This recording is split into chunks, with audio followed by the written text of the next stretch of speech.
On Treasuring Jesus, we've been looking at Luke's biography of the Lord. And one of the things that we've noticed is the impact that was made by his teaching. And here we are once again considering part of that teaching, because sometimes it makes us uncomfortable, doesn't it? In Luke chapter 12, Jesus sets out a principle and then he illustrates it with a very pointed story. Luke chapter 12, we read from verse 13. Then one from the crowd said to him, "Teacher, tell my brother to divide the inheritance with me." But he said to him, "Man, who made me a judge or an arbitrator over you?"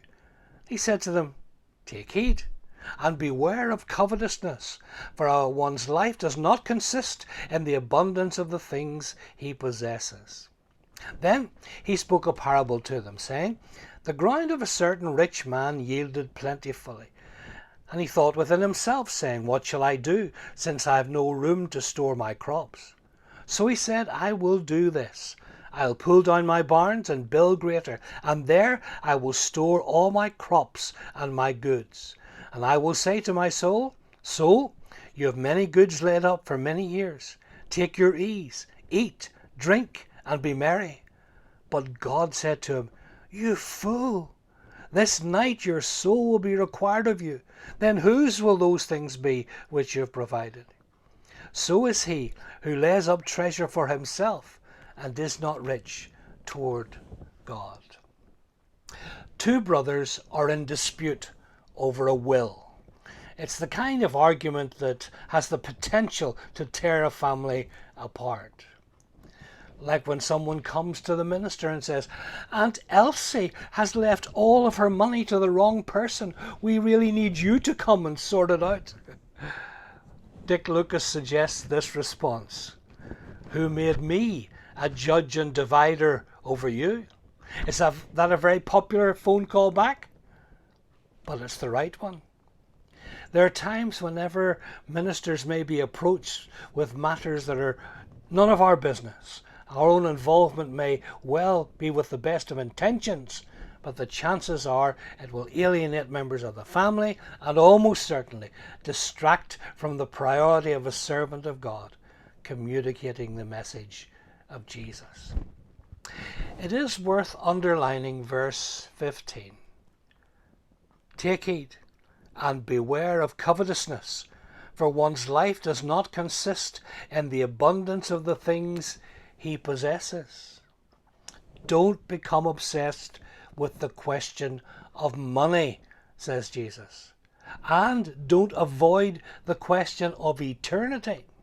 In the story, the rich farmer had given no thought at all to the next life. His plans had focused entirely on this one, good plans that they may have been.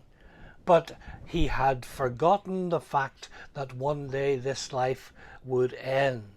He had made no preparation on the question of eternity. He looked ahead to many years.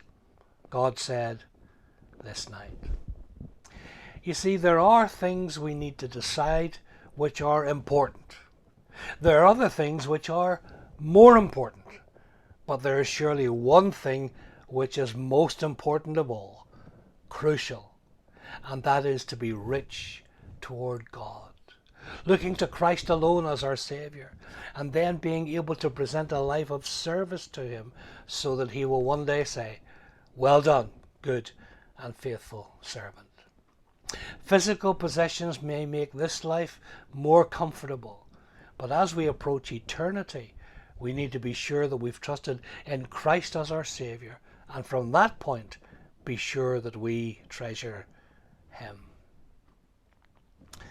We bow together in prayer. Father, help us not to set wrong priorities in life, accumulating money and possessions, rather than focusing on things of spiritual and eternal value. May we be wise enough to remember that this life is not all there is, and to be sure to prepare for eternity by personal faith in Jesus Christ.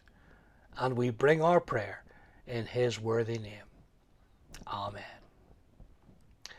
Thanks for joining me again today on Treasuring Jesus, wherever you're listening in. I do appreciate it so much. Until next time, keep treasuring Jesus. God bless.